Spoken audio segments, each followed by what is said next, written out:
Summary, इसमें जो है जो अपन ने पढ़ा है वही सब बातों को पॉइंट वाइज लिख दिया गया। तो एक बार अपन विल गो थ्रू दिस, आप पढ़ते जाइएगा, मैं समझाते जा रहा हूँ। तो सबसे पहले पॉइंट में तो ये कह रखा है कि भाई जो इलेक्ट्रिक और मैग्नेटिक फोर्सेस जो अपन पढ़ेंगे इस इनफैक्ट पूरे पार्ट 1 में ही, वो सारे के सारे जो एटम की जो प्रॉपर्टी होती है, बल्ब मॉलिक्यूल की जो प्रॉपर्टीज होती है, उस सबका राइज, उनका कॉज यही वाले फोर्सेस होते हैं। फिर इन्होंने लिखा है कि भाई जो अपने सिंपल एक्सपेरिमेंट है फ्रिक्शनल इलेक्ट्रिसिटी के, उससे ये इन्फर हो गया कि दो टाइप के चार्ज होते हैं। तीसरे पॉइंट में ये लिखा है कि जो कंडक्टर है उनके थ्रू तो चार्ज इजीली मूव हो जाता है, लेकिन इंसुलेटर्स के थ्रू नहीं होता। और जो मेटल्स होते हैं उसमें चार्ज लेकर जाने वाला इलेक्ट्रॉन होता है, जबकि जो इलेक्ट्रोलाइट सॉल्यूशंस होते हैं उसमें चार्ज कैरियर आपका पॉजिटिव आयन और नेगेटिव आयन दोनों हो सकते हैं। फिर अपन ने 3 प्रॉपर्टी पढ़ी थी, चौथे पॉइंट में बता रखी है, क्वांटाइजेशन, एक्टिविटी एंड कंजर्वेशन।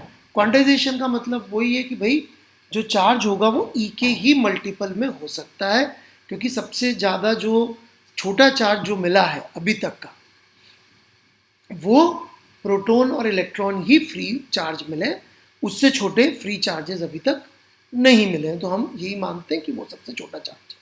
लेकिन जो चार्ज का वैल्यू आता है क्वांटाइजेशन में, प्रोटॉन या इलेक्ट्रॉन के चार्ज का जो वैल्यू आता है एक चार्ज का, वो इतना छोटा होता है कि जब भी हम लोग इलेक्ट्रोस्टैटिक्स में बड़े लेवल पर डील करते हैं तो हम क्वांटाइजेशन को इग्नोर करके भी आगे बढ़ सकते हैं, कोई फर्क नहीं पड़ेगा। एडिटिविटी का मतलब बस इतना सा है, दूसरी प्रॉपर्टी जो बोली है कि हम चार्जेस को एल्जेब्रा के अंदर जिस तरह से प्लस माइनस के साइन यूज करके करते थे, बिल्कुल वैसे के वैसे एल्जेब्रिकली ऐड सब्ट्रैक्ट कर सकते हैं।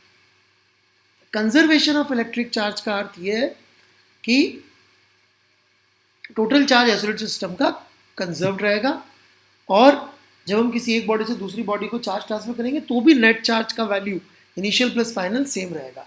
तो नेट चार्ज क्रिएट और डिस्ट्रॉय नहीं हो सकता। फिर इसके बाद 5वें पॉइंट में कूलम्स लॉ दे रखा है, जो अपन ने काफ़ी डिटेल में पहले पढ़ा हुआ है। तो इसमें यही बता रहे हैं कि भाई चार्जेस के प्रोडक्ट के प्रोपोर्शनल होगा फोर्स, और उनके डिस्टेंस के स्क्वायर के इनवर्सली प्रोपोर्शनल होगा, और डायरेक्शन जो होगी, यदि फोर्स ऑन 2 ड्यू टू 1 लिखेंगे, ऑन 2 ड्यू टू 1 लिखेंगे तो पोजीशन वेक्टर होगा 1 से 2 की तरफ डायरेक्टेड। फोर्स ऑन 2 लिख रहे हैं तो फोर्स की डायरेक्शन भी होगी डायरेक्टेड टुवर्ड्स 2 फ्रॉम 1, और ये आपका कांस्टेंट ऑफ प्रोपोर्शनलिटी हो जाएगा। और एप्सिलॉन नॉट जो होता है आपका फंडामेंटल कांस्टेंट है, जिसका एक्सपेरिमेंटल वैल्यू है, और के का वैल्यू अप्रॉक्सीमेटली 9 आ जाता है।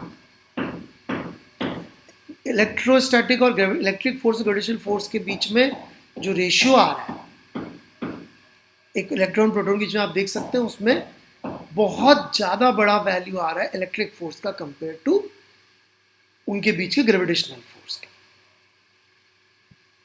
सुपरपोजिशन प्रिंसिपल बताया 7वें में। सुपरपोजिशन प्रिंसिपल का मतलब ये है कि जब हम किसी चार्ज पर फोर्स लिखेंगे Q1 पर बाकी सारे चार्जेस की वजह से, तो हम इंडिविजुअली ऐसे लिख देंगे यदि एक से ज़्यादा चार्ज प्रेजेंट है कि एक तो पहले हम इसका फोर्स निकाल देंगे जो ऊपर अपन ने निकाला था कूलम्स लॉ से, फोर्स ऑन 1 ड्यू टू 2 लिख देंगे, ऐसे जैसे दुनिया में कोई और चार्ज नहीं था। फिर अपन फोर्स ऑन 1 ड्यू टू 3 लिख देंगे, ऐसे जैसे कोई और चार्ज नहीं था, और फाइनली हम इन फोर्सेस को वेक्टोरियली जोड़ देंगे, जिससे हमें नेट फोर्स मिल जाएगा। 8वां